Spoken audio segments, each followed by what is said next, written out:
We are barely 2.5 months into the start of the year, and already we're seeing record numbers of law enforcement officers being shot in the line of duty. 75 officers have been struck by gunfire this year. That's up about 76% from 2020. 76%. And 40% from last year.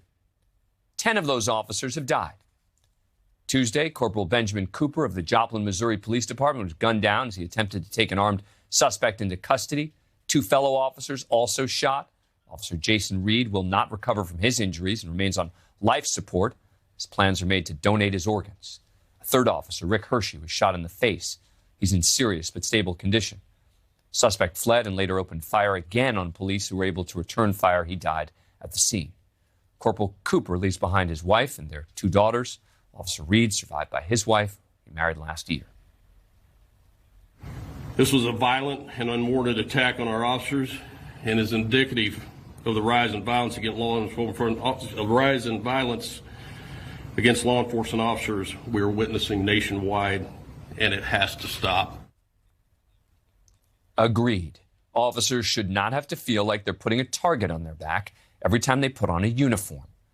But that is the grim reality with a media that primarily just wants to focus on police misconduct rather than heroism and sacrifice. In January, NYPD officers Jason Rivera and Wilbert Mora died after being shot in what officials called an ambush-style attack while responding to a domestic violence call. Rivera was 22, one of the youngest officers ever killed in the line of duty in New York. Mora was 27. They were partners. After their deaths, Mora's neighbor asked a reporter, quote, "Even the police aren't safe, so what hope is there for the rest of us?"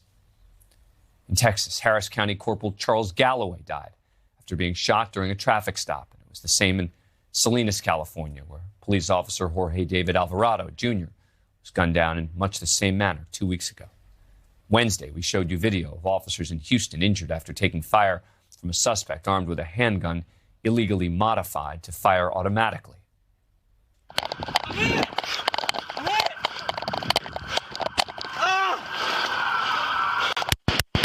Stop!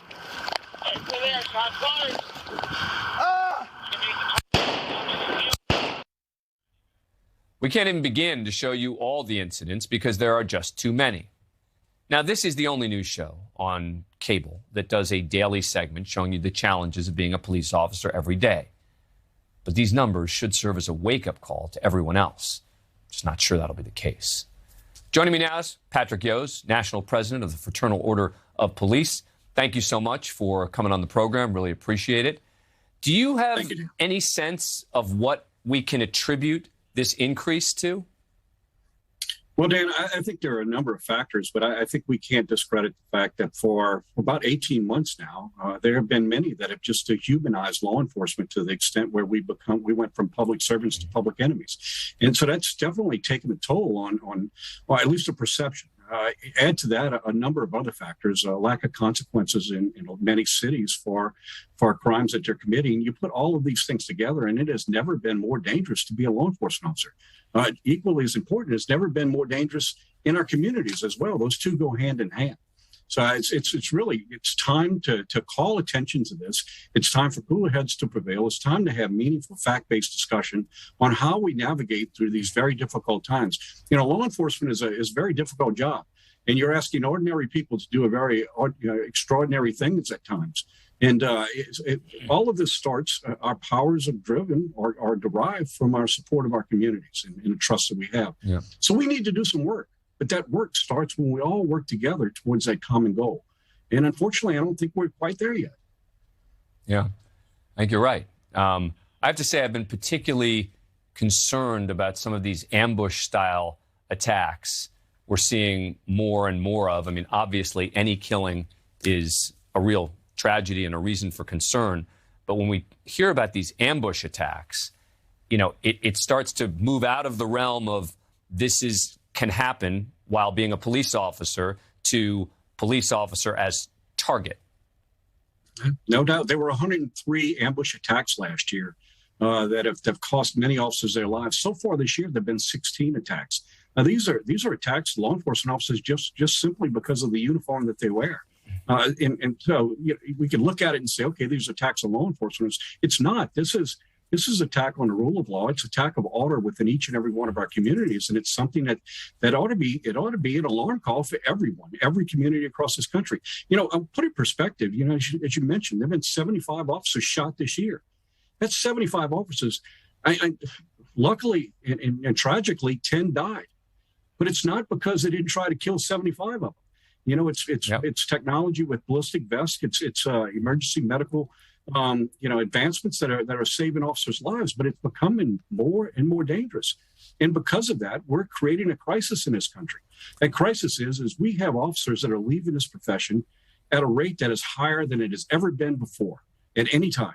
In addition to that, the recruits, the people willing, the best and the brightest, the next wave of law enforcement are just simply not stepping up to take this job. So what we're going to see is a manpower shortage that's going to last probably a half a decade when you consider how long it takes to train an officer. So it's time for everyone.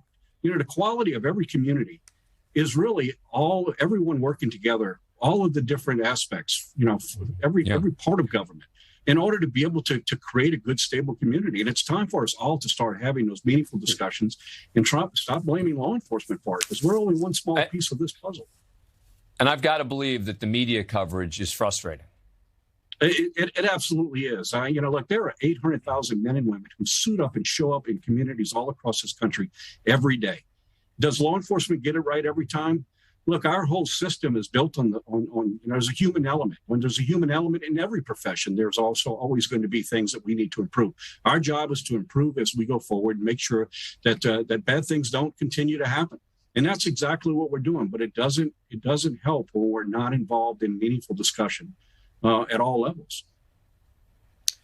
Patrick Yoes, it's not a pleasant conversation to have, but I think it's an important one. Thank you for coming on the show. Appreciate it. Well, thank you. And thank you for calling attention to this, because this is a tragedy. This is something that really everyone needs to take notice of what's happening.